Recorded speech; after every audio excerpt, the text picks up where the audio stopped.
Hello, everyone, and welcome to another episode of Trek Talk with Tech and Kirk. I'm TechMan16. I'm Strange Kurt. Hey, Kirk, you ever play Pokemon? Yes. You know how most of the Pokemon usually are found in rural areas and grassy fields outside the cities?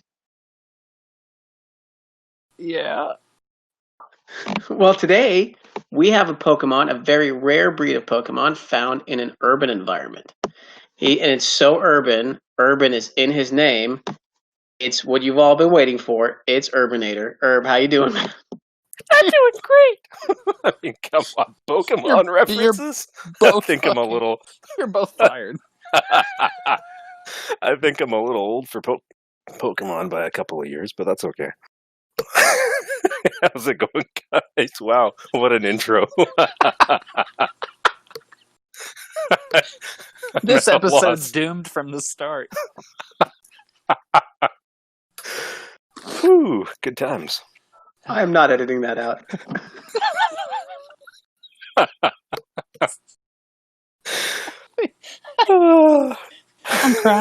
I'm crying. I got tears in my eyes right now. Now all I'm thinking of is the theme song, and every time Herb goes to dry his, somebody turns his hat backwards. Oh, Well, he didn't want to say he wanted to be the very best.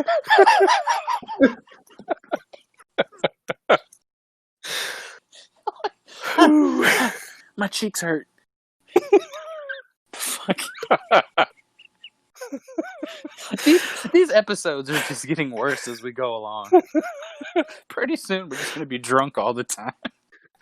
What's up, guys? We got some people here today. What the fuck's going on, guys? Okay. I Anyway, tell you what. Okay. All right. Back to seriousness. Okay, serious face, game face. Herb, how are you doing? Besides, apparently, tears running down your face. Oh, pretty good, thanks. How about you guys? Enjoyed your weekend? We're doing pretty good, man. Thanks for asking. So, how did you get into Star Trek? Into Star Trek as a genre, or Yes, Star Trek as a series, as a franchise, as a sci-fi it was entertainment. one of those. Yeah, it was one of those things. Just as a kid with Next Generation, growing up watching that, and then of course you kind of get hooked into it, and then you start watching all the other Star Treks, and then everything's Star Trek, and then all the little spin-offs and whatnot. So you watched everything. You watched DS9. Yes, but not so much the original series. It never really appealed to me so much. Was it the technology? No, I think it was just more the acting than anything, and the storylines were kind of the overacting. I mean, I'm a Canadian. Shatner, kind of an embarrassment, but Whoa. Wow. William Shatner. All right, I don't guys. mind him. Thanks I don't for mind coming Shade to from- Trek Every- Talk. This has been Tech and Kirk. See you later. Yeah. And it's over. No, I don't really mind Shatner. He's not so bad, but again, just original series was never really one of my favorites. All right. And what was your favorite series then? Oh man, I don't know if I really have a favorite because they've all had their strengths. I mean, you had TNG, which sort of brought that newer vibe from the original series. Everything was all totally new, and they had good stories, but they never really got into anything. Then Deep Space Nine came along, and it was all this combat. Voyager was sort of just a far out little side trail, I guess, if you will, that kind of mixed everything in. It was like a T copy, if you will. Yeah. The new stuff like Star Trek Enterprise I was excited about it. I think the execution was a little bit off. They kind of lost their way halfway through that series. Wait, so you liked the first part of Enterprise, but you didn't like the second part of Enterprise? I just didn't. There was parts that I liked throughout the entire series. There are parts that I didn't like. I think the flow was a little bit off. I can't quite put my finger on it. It's been a long time since I watched it. I don't think I ever rewatched it. Let's put it that way. Whereas I've rewatched other series. Yeah. What Discovery. about the new stuff? The Discovery I found was quite interesting. It's like totally different take. I don't mind that there aren't any of the, Star Trek characters that we really know, other than of course Spock, but they're doing their own twist on that, so kind of interesting. You could look at it in any way, shape, or form that it could be some sort of parallel universe thing, or however you'd want to look at that. Picard actually probably had me the most sort of excited because they tended to mix a bunch of the genres, and you had that whole history, and then they're sort of playing the whole darker side. Kind of like Batman, how they had the original Batman movies, and then came along Dark Knight, and it was just like dark. And you're like, oh, this is kind of cool. Yeah, it went from biff, pow, zock to murder and destruction. It's like, yeah, like, wow, they weren't lying. This is pretty dark. So I thought that was kind of cool with Picard, how he wasn't really, this super awesome starship captain. He kind of had his little dark side too, if you will. So I thought that was pretty cool. And I'm kind of excited to see more. Did you see Lower Decks yet? I have not seen Lower Decks. It's fucking terrible. Yeah, as an honest assessment, I think it was basically Rick and Morty in space. That's exactly the comment that I left on their Instagram account. When I saw the previews, I thought to myself, I was like, you know what? It looked stupid to me, and I was like, you know what? Let me just not go ahead and try to form an opinion before I see it. And then my wife and I got halfway through that first episode, and I looked at her and I was like, this is shit. And she goes, indeed, this is shit. Yeah, my wife did the same thing. She was like, what are you watching? I'm like, oh, it's Star Trek Lower Decks. And she's like, no. Just no. They condense an hour-long episode into 30 minutes, and they do this real fast talking that Rick and Morty is really known for, and they do the cut scenes really quickly. So you got fast talking, cut scene to a new scene, fast talking. It's kind of an oddity. Yeah, I think one reviewer actually mentioned that they said it seemed like they were trying too hard to not have dead air. And it was just it's like you said, the storyline is progressing so fast that you can't even keep up with it. You're like, you can't even react to anything because it's like, let's just squeeze as much as we can into this 30-minute segment. It's just not good. Weird. Yeah. Okay. Well, avoid that one. Noted. Well, I mean, it was only one episode. Give it a few. Give it 3 or 4 before you totally hate on it. Yeah. Fair enough. Yeah, we'll see how all those shows run, though. I mean, you gotta let them go for a little bit, see how they are. What about the movies, though? What did you think of those? I always looked at... I mean, as much as I didn't like the original series, I did watch, like, the Star Trek movies. There was the original motion picture one, which was kind of interesting.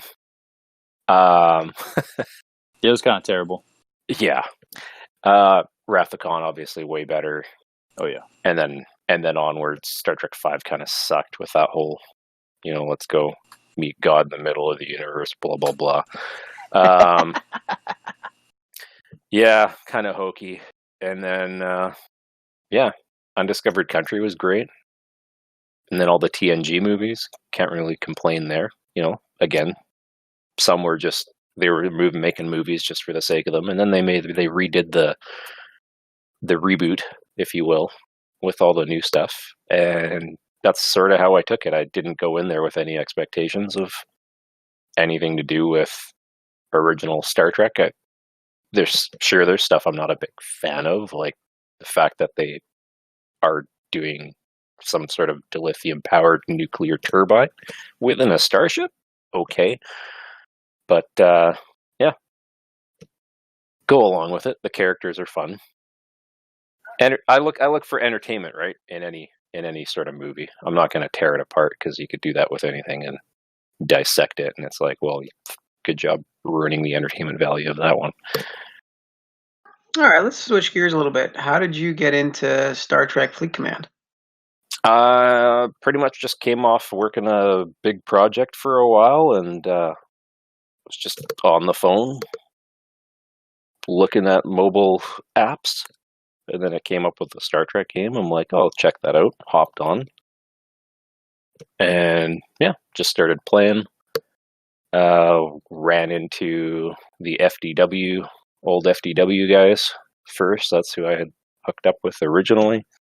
Was with them for a while, leveled up, got into, wanted to be a little bit more competitive since, I was just putting some money into the game, just wanted to check out all the content and all that jazz and burning through missions.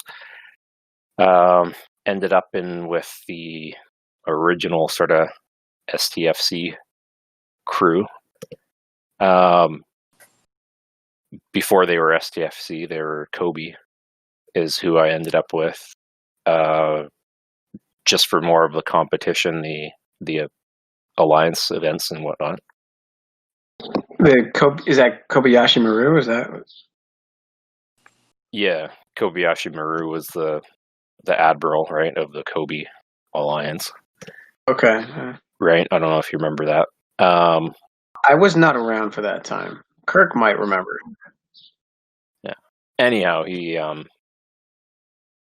we butted heads in terms of I don't even remember what it was, but we were butting heads, and I was like, you know what? That's all good, man. You guys do your thing. There's already a little bit of discontent within the alliance, and yeah, I was just like, well, I don't really need to be a part of that. That's not my thing. So I took off. I went back to FDW, and then was playing with them again for another month, and then everybody left, and Obi-Wan left. Kobe as well, started up STFC. Pretty much everyone left FTFC, joined, or everyone left Kobe and then joined STFC. And Wait, spell that again. Sorry, spell that again. It's STFC. Thanks, buddy. Yeah. And then ended up going back over with them. And then I was with them for a number of months. Q, OB, I believe, transferred power over to Q. And then, yeah, we were just playing, doing our thing. It was that whole, not really a ROE alliance. Everyone just sort of did their thing.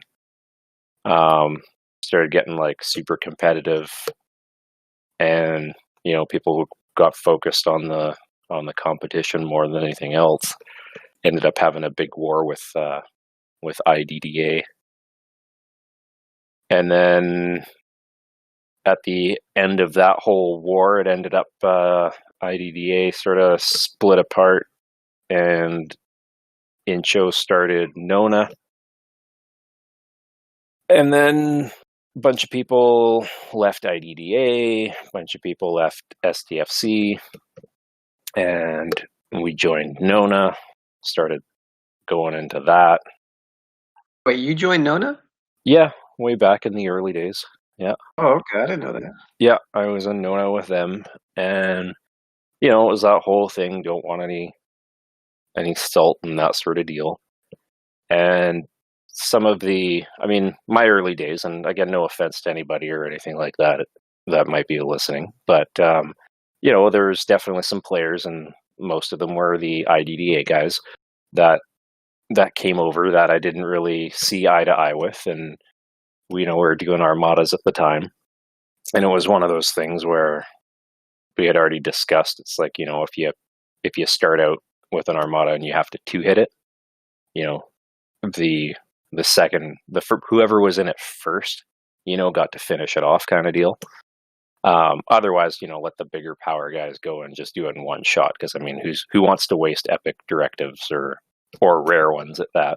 right? Unless the Armada owner is willing to do it. So, yeah, there are a few circumstances where we'd get bumped out, and nothing was said. There was no, "Oh, sorry, man." It was just kept on going, whatever, continued on. I won't name names.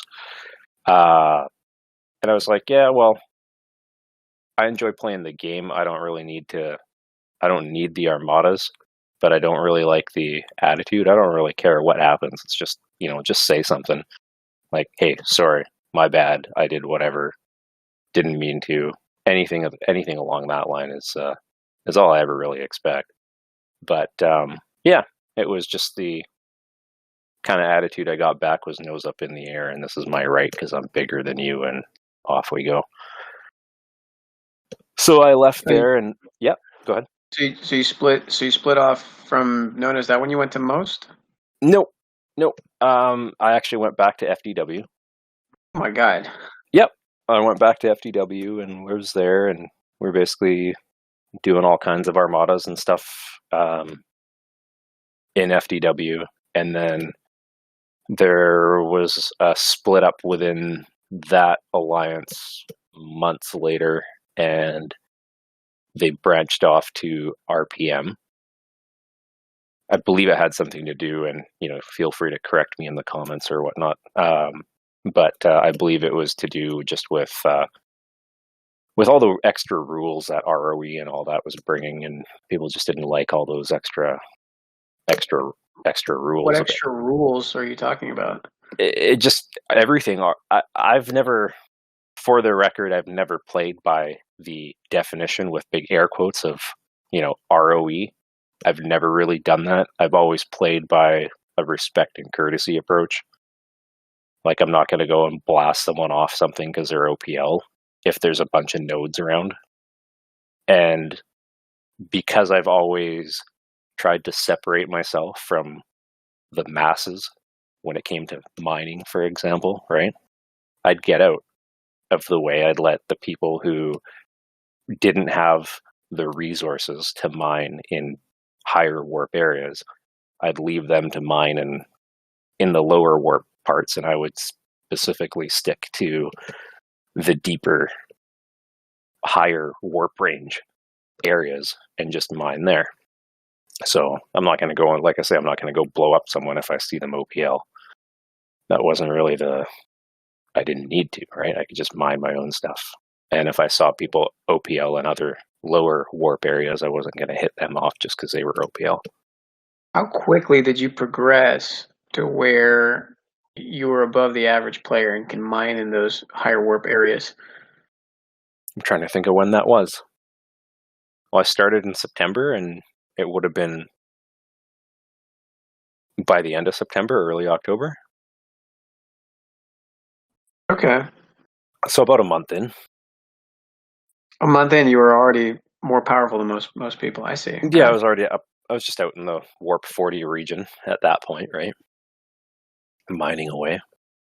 And yeah, there was basically the little gentleman's agreement is how it was referred to, that you just wouldn't hit other people on the nodes who are OPL.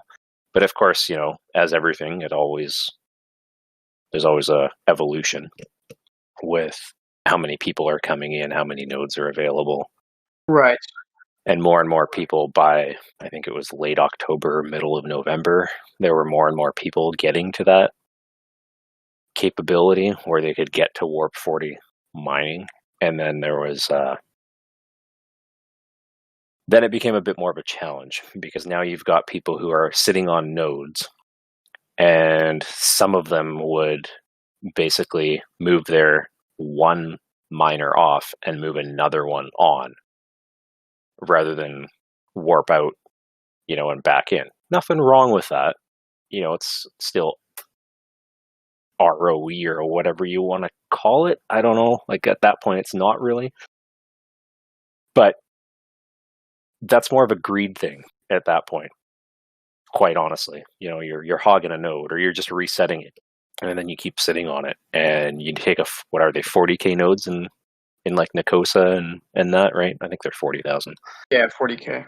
Right. So when you see guys that are like 100K over, they've reset that thing at least 3 times. So it's sort of like, hey, there's other people that are looking to get some resources, and then you're just staying on the node. So those things were kind of getting discussed at the time. There were people who were going around and basically killing everyone who was OPL. Like Chef? No, Chef could never. Chef wasn't even close to making it out there. I think he was still pretty low level. Didn't have the warp range. Buck Nasty comes to mind as one. He kind of got reamed out for it because there was even though, like I say, there was talk about changing stuff in the warp 40 zone, but he was basically just taking it on his own, which, there's consequences to that. And I can say that because I'm doing the exact same thing right now, which I'm sure will lead to out in dark space. So, it's always a tricky subject because there's pros and cons to all of that. But coming back a little bit, let's discuss mining in a little bit. I want to come back to these extra rules, which that led to a dissolution of FDW. What rules? I don't even remember the details, to be honest with you, but it was more to do with, if I recall correctly, because I don't want to say that this is verbatim of how it was, but there was just starting to become more rules about zero nodes and having 1 minute warnings and like all those little things, and then which miners could go on what nodes, and all of this stuff was going on. And it's like, some people just wanted to play the game and not have that many rules set out. So that was my recollection of it. And so internally, right, it was just one of those things that some people felt one way, some people felt another way. So anyways, we continued on for another little while, and then at some stage, maybe a month or two after that, I ended up going over to Most and joining those guys, and then we did a whole whack of armadas and that, and we're blasting through stuff. I've always had a lot of people that I know in Nona because I played with them in Kobe, I played with them in STFC. So I've always known people in that group. I've always considered them friends. So I've always tried to look out for that group because I know that as a top alliance, you're always getting people looking at you for direction, whether it's like a direct or indirect look to see what they're doing and how they're acting.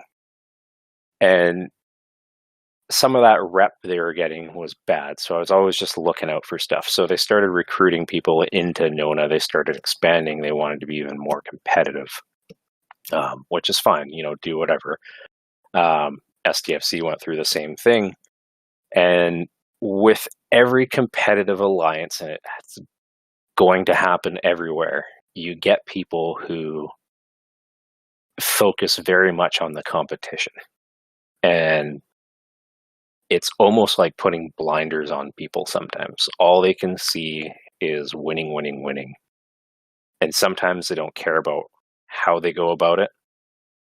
There may be times where they do, but typically it's if it's not affecting, it's my team and that's it and go. And anyways, they had recruited some guys that were quite the issue for lower level people because these guys weren't that high level either. And I ran in and had my dealings with them when I was in FTW. So I'd given Nona a heads up on that, and said, hey, just be cautious of these guys. They can be quite mouthy in PMs and chats. and they can come off as pretty negative, and I just don't want to see that type of reputation basically bleed off on you guys, and then you guys look like a bunch of douchebags that are going around doing whatever. And it was sort of like, yep, sure, thanks for the heads up, and continue on. And again, we're doing our mining in like warp 50 space at this point, and one of those guys was constantly hitting my OPL miner, which I don't care, like whatever, you can, if you need the resources, just say so. And I'd PM the guy, and I said, like, hey man, like, if you need the mats, like, just let me know, like, send me a PM. And 99% of the time, I probably won't care, but I might just be mining or whatever for something. But if I don't respond to you in 15 minutes, then go ahead and blow me up. This went on for a couple of weeks where he never actually replied to me, never said anything, kept going. It led to me basically starting a little conversation with Incho, to which, to sum things up, it was, he's playing by ROE, so it's not a problem. I don't see what the issue is. Wait. So hold on. Let me stop you there. Yep.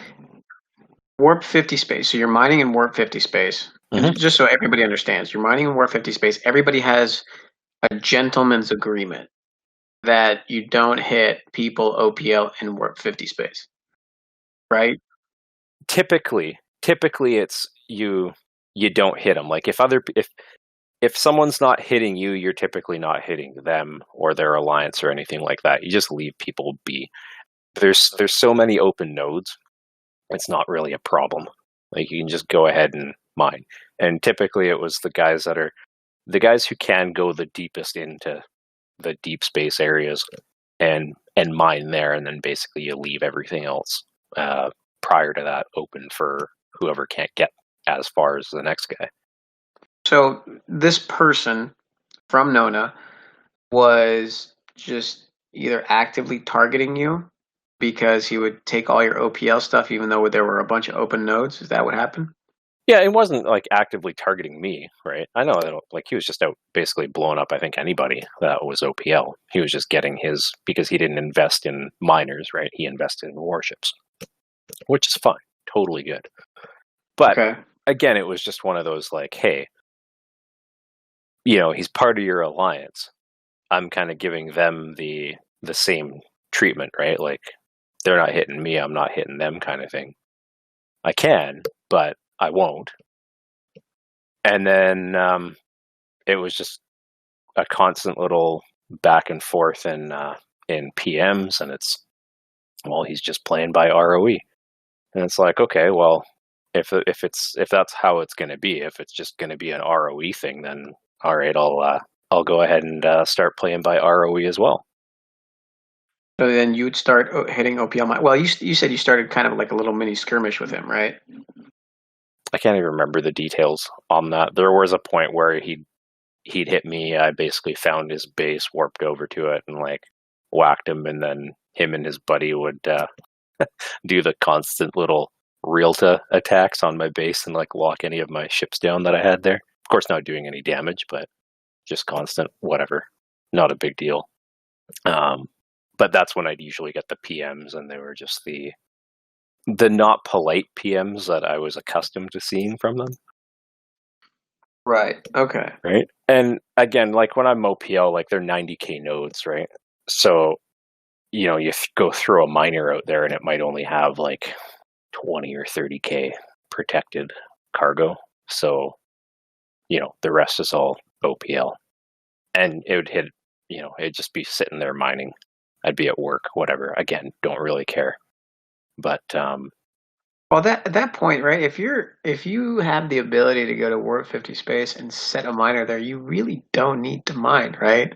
Correct. Yeah. 100% so correct.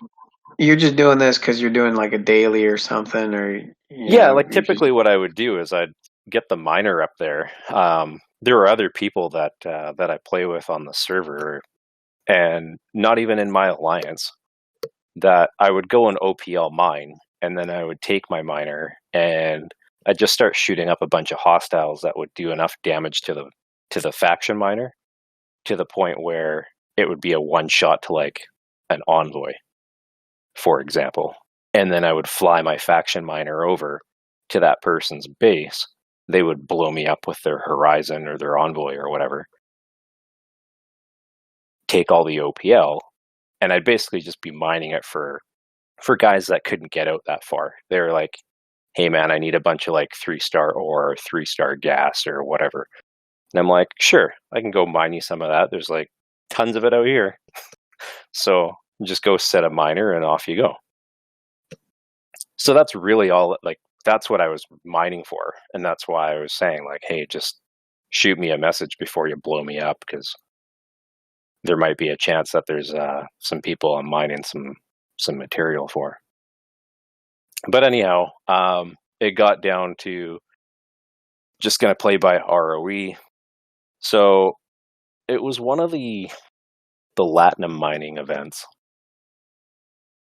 And we basically were... By the way, greatest event ever, right? Was it the Latinum mining? No, it was the data mining event. That's what it was. It was right around the time when I think they had just introduced that stupid change to the data mining where it's all speed mining. And it's like literally 3 seconds and you've mined a node in, what's that? Yarda. Yarda, yeah. So it takes like 3 seconds to mine a node in Yarda. Ridiculous. Well, for me, for the non-40 people, it takes like 11. Oh. Well, you know what? I'm going to, on that note, on that little tangent, those of you listening, don't bother wasting the research points, any of the research into data mining, because they've basically made that whole thing irrelevant. So if you don't have to, I would strongly advise not, because for the few seconds it takes per node, it's not really worth it. What about upgrading the augment officers like Joaquin, who does the data mining? His role seems kind of obsolete too. Well, that's just it, right? Like I've sent letters to Scopely on that, taken screenshots of all that different research trees, grabbed stuff off of LCARs in terms of how much it costs to research all this, and it's like you really kind of boned all the players who, had invested in this to make that investment near worthless. So I think by the time they had changed it, I mean, my botany bay is already like tier 8 or 9, maxed out everything, and here I am spending all this time and effort getting the botany bay tiered up because they started doing the augment events every so often. I said, well, I'll go ahead and invest in it, and then they come out with that, and I'm like, well, gee, thanks. You know how much rare and this and that I've spent and wasted and time. Yeah, so that was kind of a shot in the nuts to a lot of people, I think. And then in the new rogue tree, they have all these like upgrades for the botany bay. Like, it makes it faster. Yeah, because I totally take my botany bay into battle. Like, yep. What, you don't? I still fight with my botany bay. Some of those level 16 reds, man, they need a pure whacking. Dude, my botany bay at this point is like over 200k for no reason. Just some of the stuff they come out with. Yeah, I use my botany bay. I use my botany bay as a little bit of a cruise missile. If you're doing an armada. Well, the funny thing is with that stuff, I still, just kind of a little side thing here, I want to throw it out here. I'm of the opinion that a lot of these events they do, the reason why they do them the way they do is because it makes you divert all the resources you're saving for your real ships, and it makes you spend it on this stupid research so you can get some shards for an officer whose ability doesn't work. And then when the event's over, you're like, dang, I was trying to save up 5,000 gas for my Enterprise, and now I have 100 left. Well, back to the drawing board. Guess I need to buy more packs. It's definitely a marketing strategy for sure. Don't forget that the next event after that will require you to tier up that ship that you had been saving for, that you then spent all your stuff on. Precisely. Yeah. And then now you just have to scrap your dumb little Stella so you can get more Stella particles, which is such an odd thing. Anywho, so tangent. Back to the data mining event. Yeah, so they were having the data mining event, and then by this time it was like, well, I guess I'm playing by ROE now everywhere, because again, I never blasted a warship off of, to the best of my recollection, I never blasted a warship off of a node just because there was a warship on a node. But yeah, or killed a floating ship that was OPL or anything of that nature. So, anyways, I did that with some Nona guys, and then had my ships blown up, and then had my base targeted because I'd seen a message that came basically from Minjo to my leader at the time, saying that, hey, we're going to go blow up Herb, basically. Had enough of this. And they went Why? after my base, because I was basically playing by ROE at that point. So you were blowing up their ship's OPL? Was that? This was, if I saw a warship on a node, I'd blow it up. If I saw a ship just sitting there floating and it was OPL, I'd blow it up. I'd watch it, and it would be like, hey, if you're not actually farming with that ship, it's going to get blown up. So yeah. This catalyst, so the catalyst for this behavior of you going ROE, and I say that in quotes, is basically months of time of your ship getting blown up OPL on nodes. And so the data mining event was kind of like the straw that broke the camel's back, because you were you hit OPL mining data? Was that? No. So the months of my ship getting blown up, again, I didn't really care. It was more just trying to have the conversation, because I don't think there was at that point there wasn't any unwritten rule for 3-star mining. It had then transitioned everything over to, because by that time dark space was open, right? Okay. So that whole agreement had sort of then moved over to dark space, but still not that many people were able to mine in the high, like warp 53, warp 55 zones. So if I can, let me interject real quick. If I can, I think if I had a general idea, basically what happened was they were playing by the ROE at the time, and you messaged them and said, hey, this is what I do. Can, just message me, man. You did blah, blah, blah, blah. And then the reply that you got was essentially, that's ROE, and that's cool because it's ROE. And you're like, okay. So then you started basically blowing up their ships within ROE. And correct. Then so it was basically like, well, okay, well, if you're gonna do that to me, then I'm gonna use ROE, and I'm gonna blow all your ships up that aren't actively doing something, that are floating or OPL or warship on node or whatever. And then that was when that's when it started to really turn south. Correct. Yeah. Right. Okay. So it was basically like hiding behind the rules. All I had ever asked was just, hey, just send me a PM before you blow me up. If I don't respond to you in like 10, 15 minutes, blow me up, right? Because that's fair. Like I'm not there. So, I think a lot of people knew me and still know me to be pretty to my word with that. It's like, if you're going to blow me up, I'm not just going to pull my ship off and be like, oh my God, I got to run away. I have so many repair speed ups, it's not even funny. I really don't care if you blow up my ship. It's more a matter of principle at that point. And yeah, I do hold people who are in very visible alliances to a higher standard. Like that comes part and parcel with that. Like no one's asking those people, myself included, to spend a boatload of money to get up to the levels that we're at.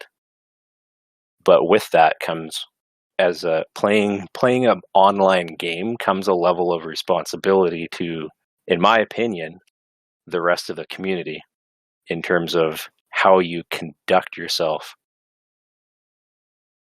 as a whole and towards the community itself. Because obviously you're spending so much money on a game, and I say the game with air quotes because, like I've mentioned it to several people, I look at the Star Trek game as more of like a social app where you're actually just getting together with people that share a similar interest and playing a little bit of a game there.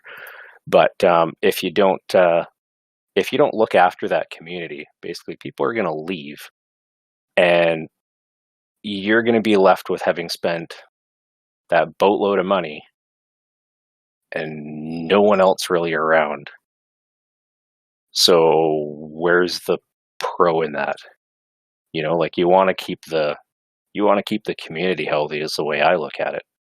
You want to help out those little guys, and you want some more competition. Well, you know, you don't get competition by distancing yourself that far from everyone.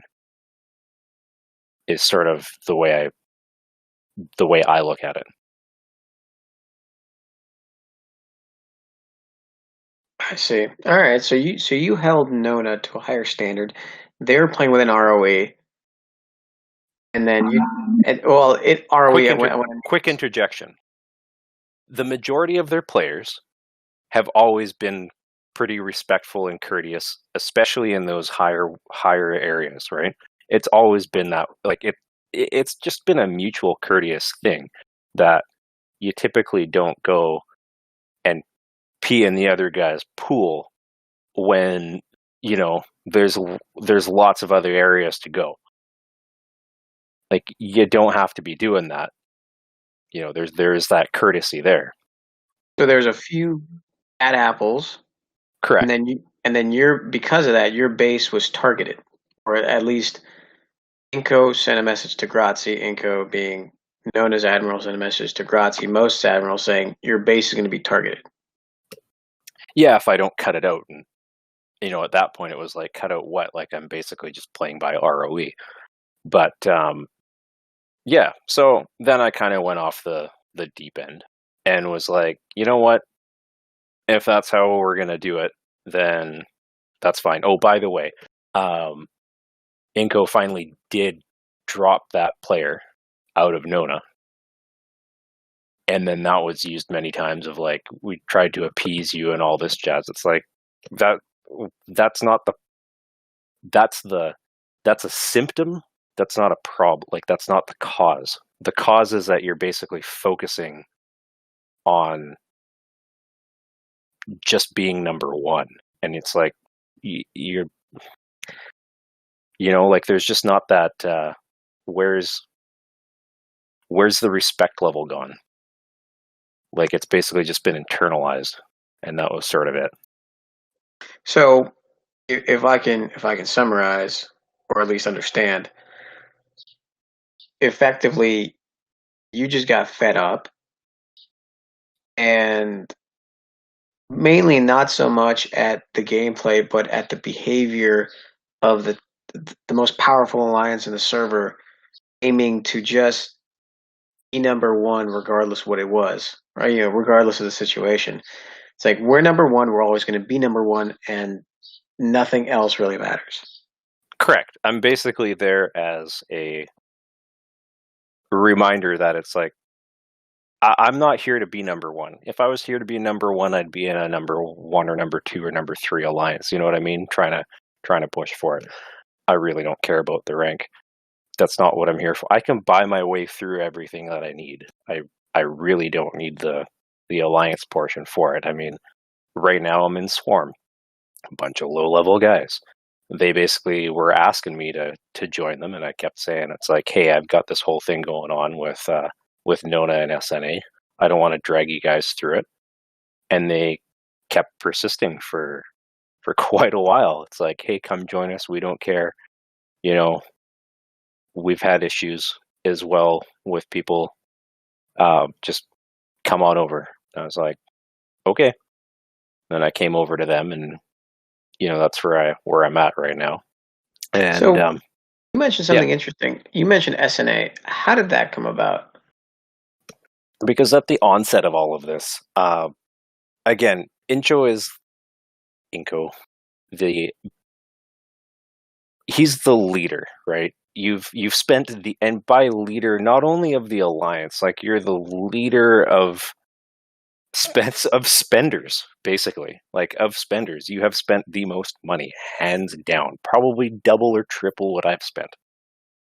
And that's fine. If that's your thing, go for it. But again, that comes with that whole thing of people are then looking at you at both the positives and the negatives.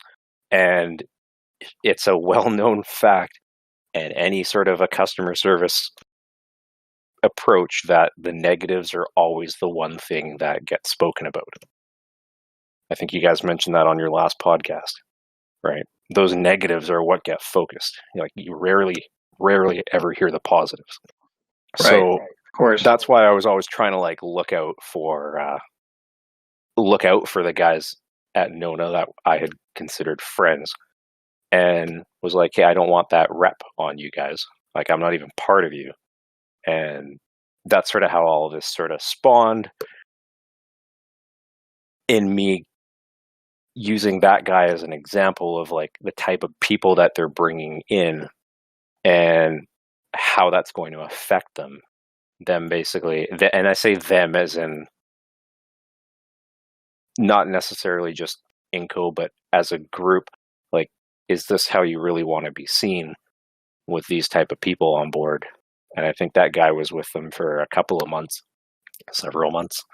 I don't even remember anymore because my care factor on that is actually pretty minimal. And yeah, it basically everything evolved. SNA jumped, so you started targeting Nona ships, right? You dropped tags, which is, Correct. I guess, what everybody's been waiting for. You dropped tags, you started attacking Nona, and then how did SNA get dragged in? I basically, so at the onset of all of this, I said, look, if you're going to support the way Inco's running things, that's fine. But I'm basically going to be here to hit and deal with anybody and basically be that sort of pushback, if you will, to anyone that is supporting him directly or indirectly. I started with Nona because that's sort of like the direct approach. That's his alliance. You know, they're that number one alliance. So I started pushing back there. I let that run for a few weeks, 2-3 weeks. And I had been messaging SNA and saying, hey, just a heads up, if you're going to be indirectly supporting him by being his ally, because they're official allies, I'm going to target you as well. And no responses until it was the day of, and then I got well, I don't really know what you want me to say. And I'm like, you don't need to say anything. It's just, you know, if you're going to continue supporting them, again, that's your call. Otherwise, I'm going to start hitting your guys. And that's what I started doing. Now, interestingly enough, it's evolved into a bit of an entirely different beast altogether. Because again, it's that whole level of communication in terms of how people talk in PMs. I've never gone to the point of calling people names, as I've received many, many, many hate mails on. Some of which I have posted for people to read in the channel. No, I'm gonna actually once tech gets done, I have some things I want to talk about with that. Yeah, so I try to keep things simple. Like how you play in a game, like that's totally your call. Take Chef, for example. Everyone knows Chef. Oh, Chef's blowing up my stuff, blah, blah, blah, blah, blah. It's like, you know what? Chef's got his way of playing. That's totally fine. I will never have an issue with the guy blowing up my stuff until, and I say until, I doubt he ever will because I still chat with him even today. You start being basically like name calling, insulting, and threatening in PMs. If you start that, I'm going to block you. Mainly because I don't need to talk to you about that. Like if that's the only way you're going to talk is in a hateful way, then you're getting blocked. So once I started hitting SNA, I was trying to have conversations with them, discussions, just to get people's feedback, that sort of thing, impressions, what's going on. But the majority of them were very negative. And by that time, they were also PMing other members of Swarm. They were getting threatened. They were getting all kinds of things told to them. They had a good laugh in Swarm because they were trying to say that I had lied to them about getting them to get me into their alliance. It was like, these guys have been after me for a while, and I had kept telling them, like, if I get in, you're going to basically have a big target on you. But yeah, that's basically what it sort of evolved to. Most recently, I saw everyone's sort of seen that I pushed Trojan a little bit there, and he went off the deep end, kind of to a whole new level. He tried to use. He took out one of my armadas. Yeah, and he was trying to. And Trojan, if you're listening, I've tried to have discussions with you and be reasonable, and it's been one of those things in game and in Discord where you just I don't even know where to begin, but you just don't want to have a civil conversation. I know he was trying to use the fact that I did that little test purge day, went around, talked about it on the Sunday, talked about it on the Monday morning, about just knocking off non-divorce ships off of Latinum nodes. He tried to use that because I started that day out in dark space, and because we're at war, I took out all the Nona and SNA 4-star miners. By the way, anyone who doesn't know, they're 500k nodes out in Warp 120 areas. And what would happen is on the morning prior to the Latinum events, guys would basically have their ships on there, and they would have mined an entire 500k node that's sitting at 0. And as soon as the event started, they would pop the miner off and then put it back on. And then they continue that without ever having to remove the miner or even send it back to base until basically the cargo holds full. So it wouldn't be a new thing to basically see a 4-star faction miner sitting on a 500k node mining away, and it's like 1.2 million OPL cargo. So this is just it's sort of like the norm. So anyhow, I went after them, blew them up, and then I gave myself a 30-minute window is what I sort of told people. It would be like 30 minutes prior. I'm just going to go around, basically sweep the system of anyone who's been doing that. And I was apologizing. And I did follow up. And if I forgot anybody, I'm sorry. I tried to follow up with absolutely everybody that I hit during that time, and was just explaining, it's like, sorry, it's just a one-time thing. It was just a test. If there's anything I can do to make it up to you, like, let me know. And, I would say 98% of the people were pretty good about it. In fact, I even got a few messages that were actually in complete support of it, including guys that I had hit. So I've heard a lot of favor of people that were actually hit by it, and even some guys in our crew were saying that they thought it was a decent idea, and they were actually in support of it. Yeah, and that was one of the I'm always for it. That was one of the primary reasons I did it, because I'm not trying to inflate my ego or anything like that, but I've been around in a few different alliances. I've had a lot of communication with a lot of different people, and I felt like if anyone was going to be able to pull it off, in the sense of also being able to go back and recuperate any losses for people that were upset about it, I figured I had the best chance to do it. So that's why I took that on myself, even though it wasn't something that, people asked to happen or anything like that. I figured if I do it, at least I can get in touch with these people and say, hey, look, sorry I blasted you off this. It was it was a one-time thing. It's not happening again. Just wanted to see what it would do to the actual event. And if there's anything I can get you in return, like let me know. There's been a few guys that I've gotten frequency modulator runs for, and I'm blowing stuff up with my Franklin and then sending my almost dead Franklin to them. Same thing with, as I mentioned, with my faction miners. I'll load them up and then send them off to those guys, and they blow them up, and they got resources back and that sort of stuff. So that was how I handled that situation. So I want to go through a couple of these screenshots with you, Herb. I've seen the majority of these before. We've discussed it when we were trying to get you on the podcast. We talked about it when I was still a host. So I've seen a lot of these, but some of these things I want to bring up, and those of you who sent these, I'm absolutely using your screen name. As you know, on this game, for anybody, even if you're a new player, anything you sent in PMs is 9 times out of 10 going to get a screenshot. So you know that, especially if you're a high-level player, you know that there is a very high probability that your stuff's going to get a screenshot, and it's going to get posted somewhere.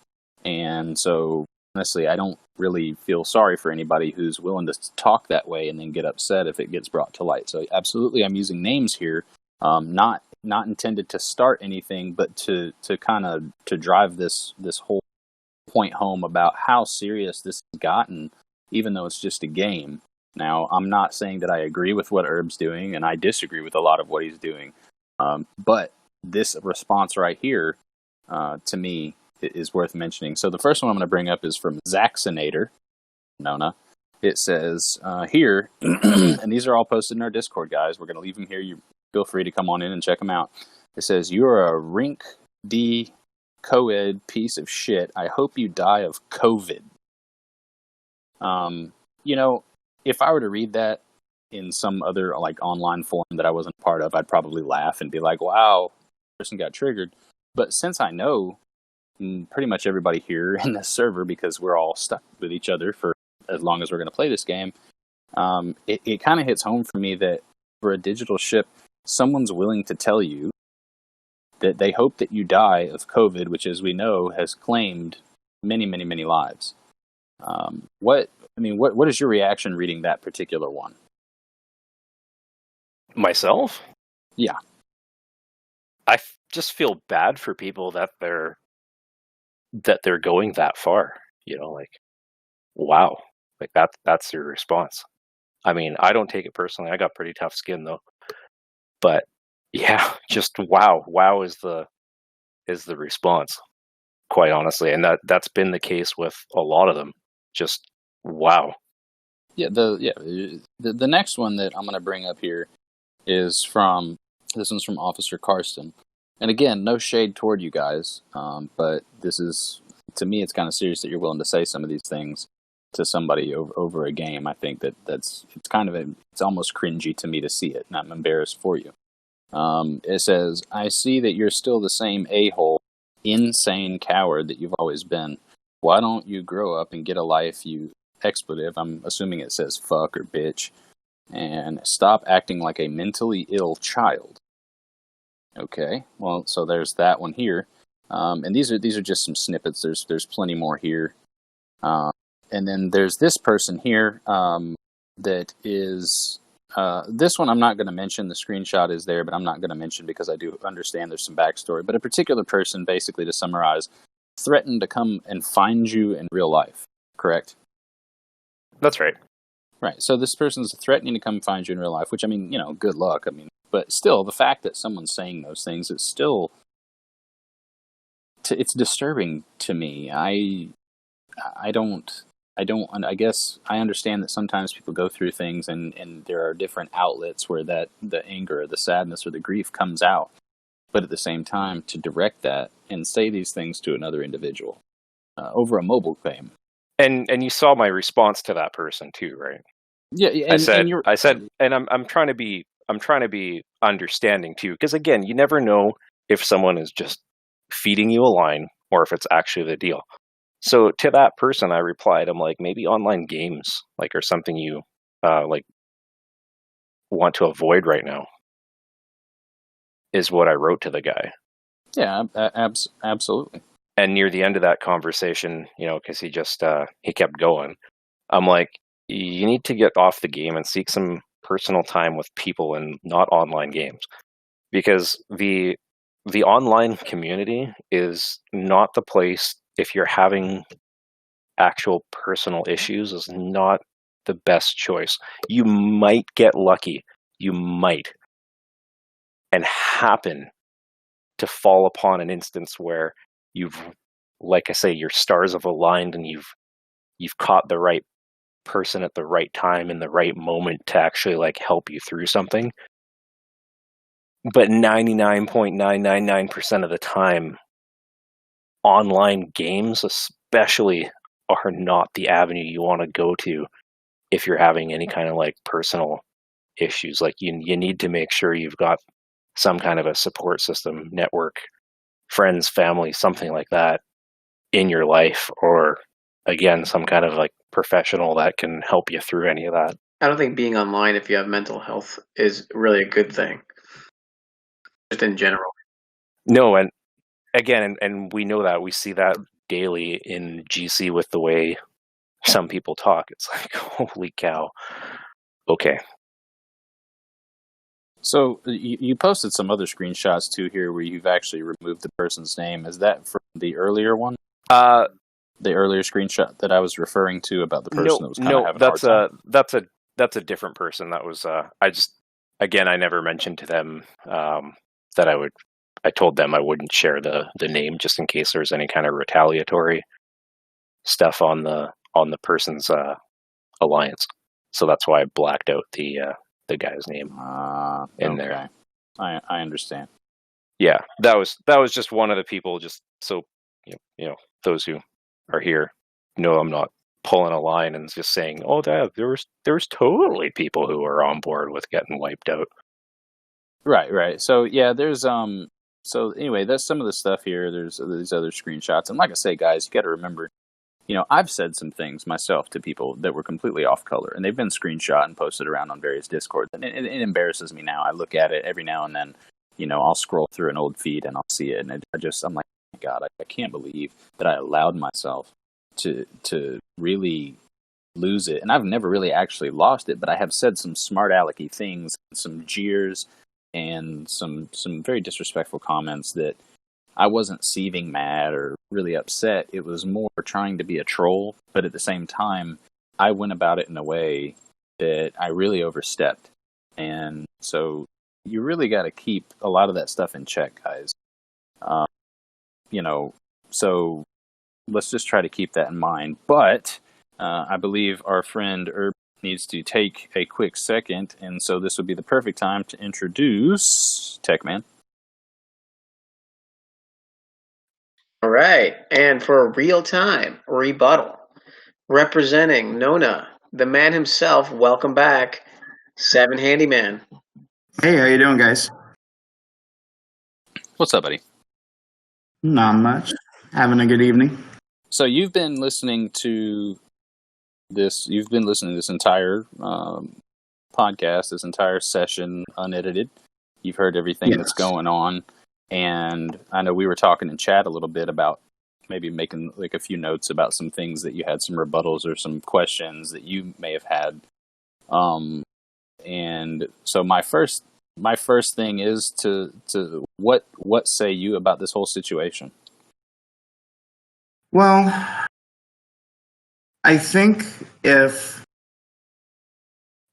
all of us as a whole saw a point to it, or really a reason, I think it would be easier to swallow.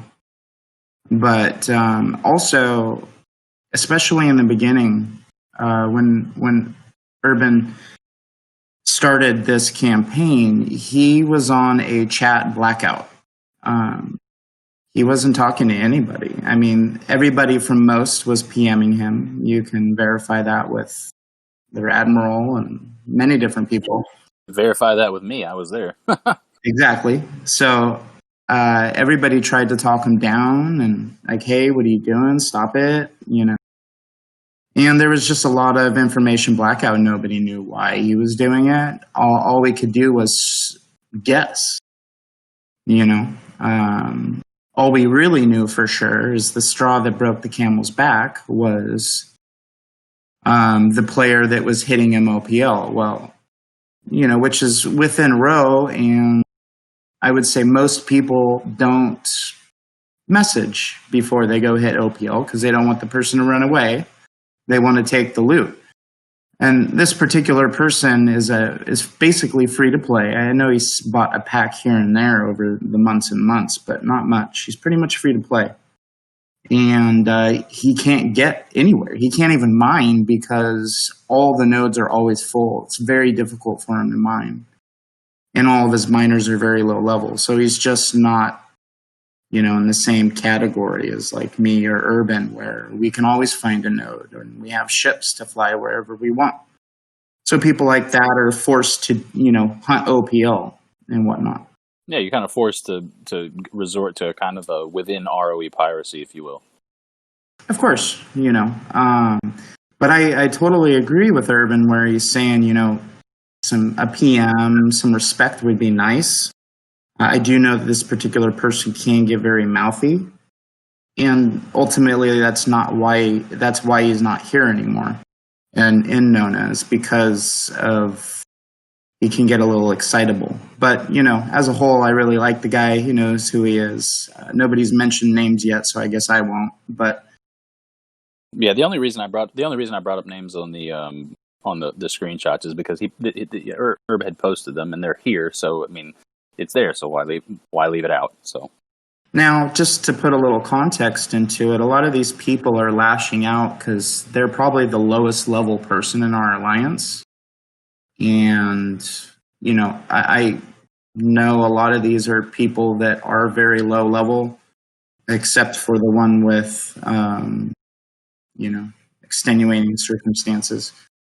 And, it's hard on them when they get hit. They may not have any speed ups to repair their ships. I remember talking to a few of the guys, like, we're not all whales. We're not all loaded with mats. We're not all spending a bunch of money. A lot of our alliance is made up of people just like everybody else's. A lot of free-to-play players, a lot of people that have very limited resources or, can't put a lot of money into the game, and they may not have any speed ups. So when somebody comes through and wipes out all of their miners in every single system they're mining in over the course of 20 minutes, they're basically out for the day. They can't even mine anymore. It does get frustrating. I can see that. Something like that can be very upsetting when it's happened a week straight. Yeah, I can see that. And if somebody's pushed hard enough and you've been private messaging them and getting no responses for weeks, and then you explode in a private message and say something silly or dumb or totally ridiculous, I don't condone anything. Like the particular messages that were posted, I don't condone anything that was said there. And we've specifically said that is not allowed here. We do not allow our members to PM stuff like garbage like that. It's not acceptable. But if you push somebody enough, they're gonna lash out. They're gonna snap and they're gonna say things because they're frustrated. They're backed into a corner. It's like backing a wild animal into a corner. What are they going to do? They're going to lash out. It's natural. I was going to say, I do want to add one thing in that a lot of those messages were actually from early on. I didn't block anybody. The only time I started blocking people was when I started getting those messages. Oh, I don't blame you. I would block them too. It's uncalled for. Like that. Yeah. And a lot of them, my rule of thumb is, people will have an emotional reaction, but we're all guilty of that, myself included, where something happens and, you get that heat of the moment, knee-jerk reply. It happens, right? We've all done it. Anyone who denies it is only lying to themselves. But that's why I typically try to give people a few lines to basically get out of your system and be like, hey, let's just talk normal. I get that you're upset, that sort of thing. But if you're going to continue down that path, that's where you're getting blocked on my end. Well, it's kind of hard when right out of the gate, the first thing you say is, "I hope you die of COVID, you piece of shit." We just went from 0 to 100 real quick. Oh, where did that come from? Yeah. Now I've got a comment. So Urban, yes. you have me blocked on Discord. Now, Just for the well, hang on. I know your Yep, reason you're going to say, but I just want to point out that you've never had me blocked on Discord, and I very, very rarely have ever messaged you except the chit chat every now and again. And we've had many good conversations over the months and months we played this game together. And as soon as you started your campaign, you blocked me, and I've been blocked since. Yep. And I've tried to reach out to you many times this is the first time we've spoke in a month and a half or however long it's been since you've started your campaign. And, I'm just want to know why.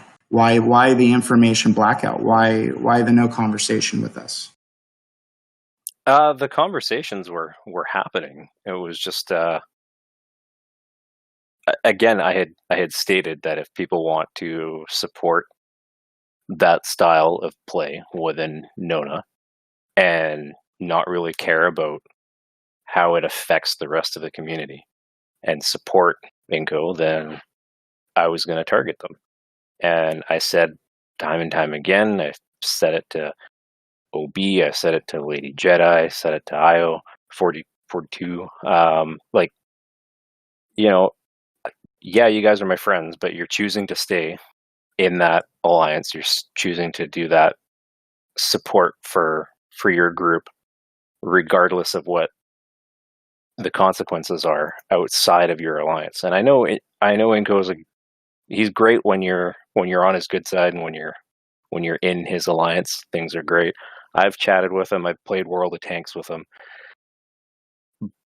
But as soon as you step outside of that, as soon as you're not on the same page, it's a very different story. And to be quite honest, like, the best way I know of as well to even gauge a relationship with people, especially online, is not only through the good times, but also through the hard times. And I still have a really good relationship with several people within Nona. And I've never blocked them, never had an issue with them. I'm sorry I blocked you. But, that was also one of those things where you you were one of the people that was, if you remember that data mining event, you had your enterprise on there. And then I blew it up. And I blew up the one guy's buddy who was sitting there with his BBOPL, not even on a node, just floating. And that then all led to my ships getting blown up, and then all of a sudden my base getting attacked while I was mining with, 4 botany bays. I was all over the place mining, and then you guys are raiding my base. Meanwhile, I didn't get any notifications on my screen, by the way, for any of that. Thanks, but it was Scopely. sort of GG Scopely. But Add that to your list of favorite glitches. It's always a good one, right? But yeah, and then it was, I know Inco specifically targeted me because I decided to play ROE. That's why I blew up your enterprise. You took out someone who was, I can't remember if they were OPL or on a 0 node or just AFK, and I just happened to have my ship there, so I blew you up. I know you were coming back with a ship, but you know what I mean? But that's that whole ROE thing, right? Well, I know we can say that, but that basically just fed, I don't know if that fed Inco a reason to then go out and hit me, but I just don't tolerate that kind of crap at the end of the day. And I never will. And that's why I don't spend that much money. I don't need to. Inco knows that. You all know that. I will you can sit around my base and shoot me all day long, and I can easily repair it, and you get absolutely nothing but a huge repair bill. Well, let's try to both of y'all. Let's kind of try to keep it in the lane here, because we got plenty of time for this. Let's make sure that we're covering, you know what I mean, what we're trying to talk about here. And I think the comment at this point, it was kind of done what I do, my ADHD moment. We've kind of devolved into some other things, but it was on the blocking. Correct. Yeah. So like I say, that's why I said I apologize for that part, because I blocked Handy because he was partly involved in that original ROE moment that then sort of led to me dropping tags and going ham. So, can we hold hands and unblock one another? And we started a conversation, and it started to devolve a little bit with our disagreement of how we felt about the situation, and then I was blocked. Anyway, I appreciate your apology. Thank you. So, all right. So now that we've covered that point, Handy, what's the next thing you want to bring up? I guess the biggest question is why? As a general, like, I understand your reason for doing what you did, but as in a more broader sense, why? Why you? What makes you the person to stand up to Nona as a whole? Herb, you're... Well, I don't think a lot of other people have the resources or the Well, that's not true. to be able to actually stand up to you guys, because it's going to impact everybody else. All the top alliances, all of their players are going to be within your range to hit.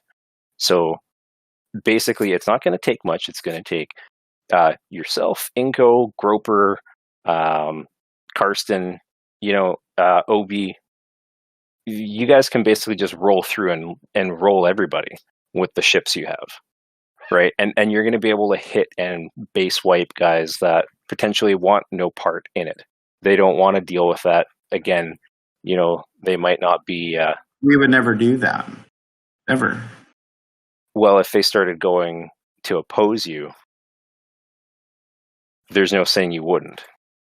I think what Urban's trying to get at is, I'm going to relate this to Justice League, and if anybody's ever watched Bruce Timm's Justice League cartoon, no, just listen.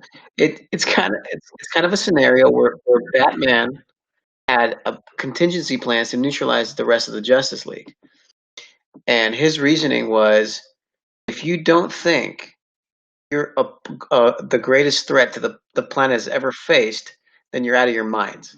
So I think Herb is kind of saying that, look, you guys are the top of the top of the top. You can steamroll anybody. Not that you're going to, but who's going to keep you in check if and when you decide to say, screw this game, I'm going to destroy everybody that I want before I leave. Now, I will say this, that because of Urban's actions and others like him, it is actually has sparked that same sort of conversation. Like, you know what, guys? Everybody is picking on us, and we got us under a microscope, and everybody blah, blah, blah. You know what? Maybe we should just go crazy and wipe the whole server out. There's been talk like that because of the attacks over the months and months from various different individuals and entire alliances. The nipping at the heels, it gets old and a little boring. Because at our level, there's not a whole lot of PvP, right? So, unless Herb decides to PvP.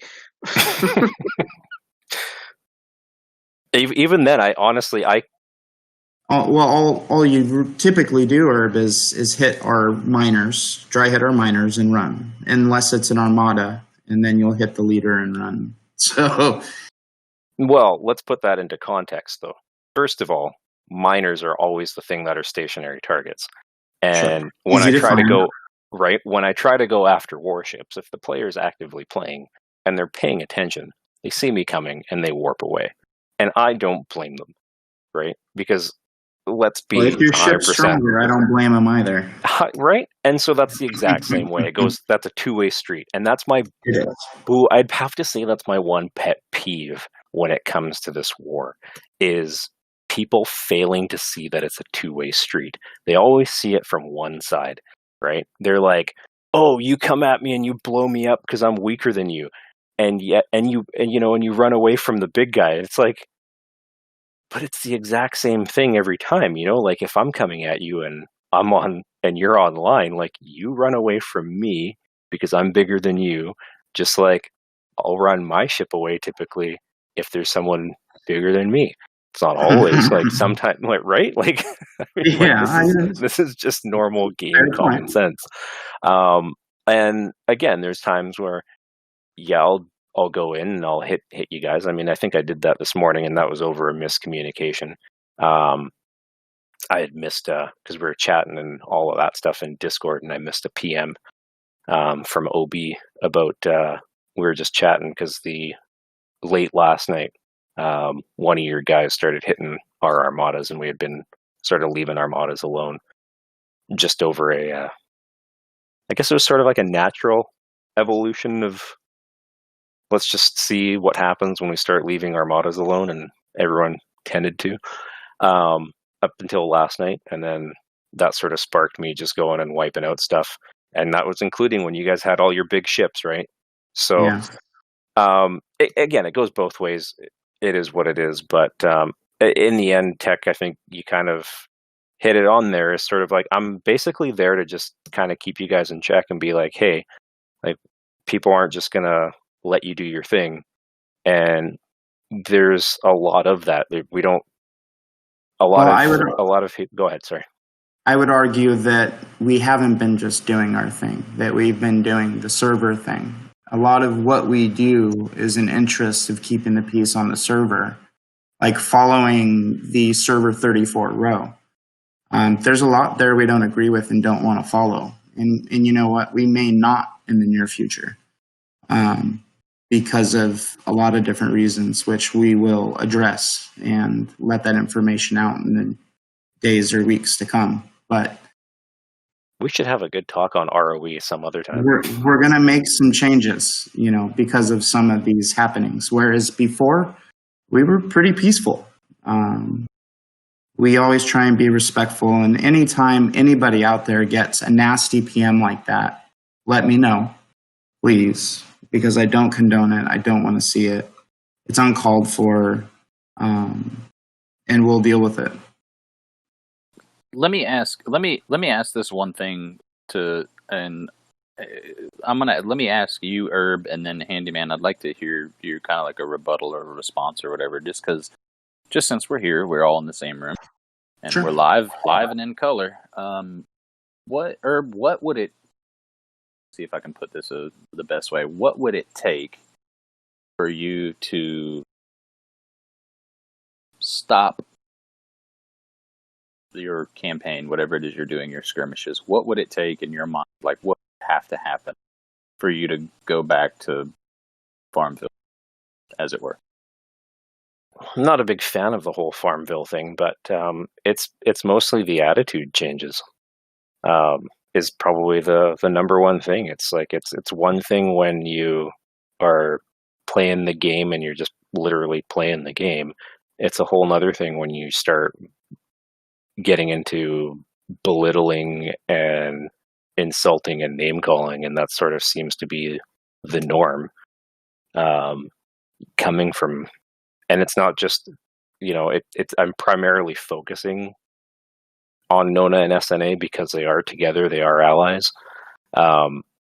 So yes, I am sort of getting you guys into that one group. But again, it's because you're the number one group.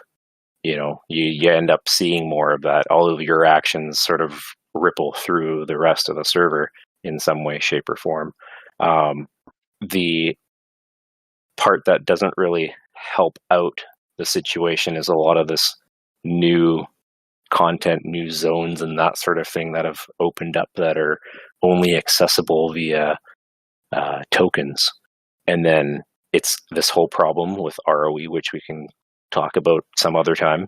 But how does, you know, like ROE, it sucks because it's very rigid. It's not fluid, and you need to have a little bit more fluidity, which is why I always did the respect courtesy deal. You know, people getting hit in these new zones, and they're sort of under the impression that the new zones would be like the other new zones, and you know, they wouldn't get hit there, but then they end up getting hit there, and it's a Nona person that hits them. and it Me. creates this ripple effect, right? So that's sort of why I say that in that sense, that you really have to be a lot more cognizant of your actions and the actions of your members. All right, Handy, your response to that? Well, I would say first and foremost, we are just a collection of people like everybody else. Our alliance is no different than anybody else's. We just happen to have, those extra 4 or 5 players that spend a lot more, so therefore have more powerful ships. That's really the main difference.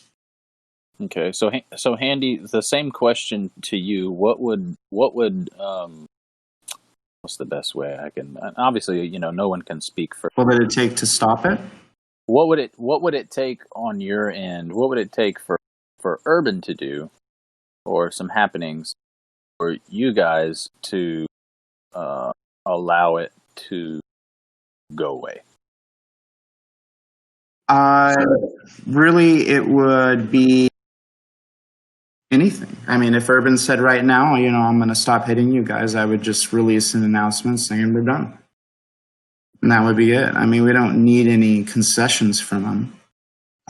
I wouldn't even say that we're at war. I wouldn't even call it that. I would just say it's Urban has his anti-Nona campaign, and we're just continuing to do our thing.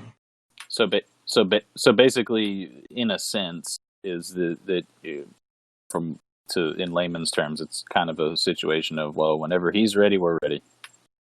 Pretty much. I mean, I don't think I dislike the whole feeling like I have to do something to save face, or you know what I mean? Like, we don't need to stand up and challenge Urban or make him do something for us to capitulate. It just doesn't matter. It's just not a big deal. I mean, if he wants to stop, great. If he wants to continue, if that's the game he wants to play, to run around and dry hit and excite a response and get chasing him with our warships, that's fun too. It can be fun. PvP's fun. A little more of it would be good, instead of just I come online and a couple of my miners are dead, or one of my miners is dead and I can't find Herb anywhere. I'd love to chase him down and blow him up, but I can never find him. Let me ask, Herb, this one's for you, and just, I consider you a friend. We played together at most, I like you a lot. If what you're talking about seems to be that the issue that you have it deals with a lot of other people's ego, and you feel it's like their ego's kind of interjected into the game, and they feel like they're the big kids on the block and things of that nature. Am I correct in saying that? Yeah. Okay, so now my follow-up would be, and again, you're my friend, so don't take this the wrong way, but if you respond in kind, does that, to me, just kind of as a lay person, would it not be wrong for other people to assume that you've then allowed your ego to get in? I don't know, to be honest. I don't think my ego has gotten in the way. I'm just basically, again, I'm the only one who Nona can hit. That's in Swarm. Probably one of the reasons why they're fine with me being there. But yeah, I'm gonna basically continue it as long as I'm getting that sort of vibe that they're continuing their whole little approach this way. One sec, sorry, Herb. What? Because I didn't really get the clear impression. What about Nona do you want them to change? Like, what specifically, so that you could stop your campaign? I would probably say they need to do some internal reflection on what exactly is happening in their ranks and how they're dealing with things. That would probably be the biggest one. I mean, I've always tried to have the utmost respect for Nona, having been a former member, having a lot of people in there that I enjoy dealing with on a daily basis. To try to be respectful, and am respectful with all of them. And yeah, it's just it's been one of those things where I've always tried to, even when I'm not in there, as with any alliance, just give them heads ups on when things are not reflecting well on them, because I do actually care about people's reputations. And unfortunately, what started all of this was the seeming lack of care from inside that group. So if they're willing to do that little bit of internal reflection, more than willing to give them the opportunity. So we've heard from Herb, we've heard from Handyman, and it seems as though, at least at this point, I was kind of hoping we could kind of get both of you guys on here, Handy, and hopefully we could hammer something out. But it doesn't really seem like that's a possibility right now.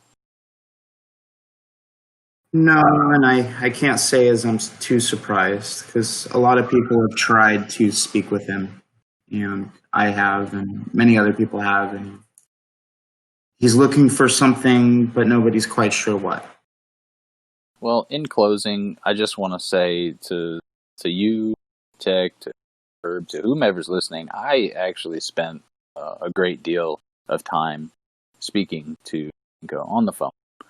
I was on the phone with him for a half.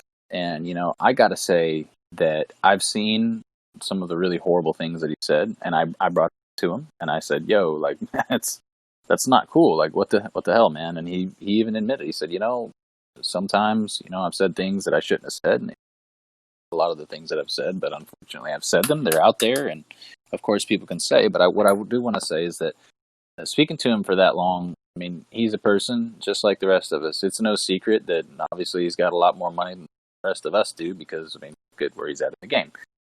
But aside from that, I did not really get anything from him. I didn't feel like he was being condescending. I didn't feel like he maybe thought that he was better than me. I felt like he was a regular person. So I just want to end on that. Oh, and I would also say that really, Inko, I would wholeheartedly say that really he's not the admiral of Nona. I would say the commodores are. Maybe once every 2 months, Inko will declare something, like, hey, we're going to do this. Other than that, anything we implement has been brought up by somebody else. He asks the other officers before really doing anything. He asks all the members, like we post things in our internal Discord constantly, asking everybody what they think, everything from the lowest power person in the alliance has a say. Like, we're all part of the same alliance. We all have a say in it. So really, it's not Inko's alliance. I would say 95% of the people here in Nona feel an ownership over the alliance just as much as Inko does. So if somebody's attacking our alliance because of Inko, it's just never going to work. Like, nobody's going to leave because of that. You know what I mean? It's not going to break us ever. Are you saying that Inko is just a Manchurian candidate here? Pretty much, yeah. Which, full disclosure to anybody else that's listening, Inko has agreed to come on the show. I've already talked to him. He said anytime. I mean, we've discussed it. We just haven't. We haven't been in the. We haven't. It hasn't fit into our plans, for lack of a better explanation. It hasn't fit into everything that's going on. So we are going to try to have him on. Way to talk down to the guy. Good, man.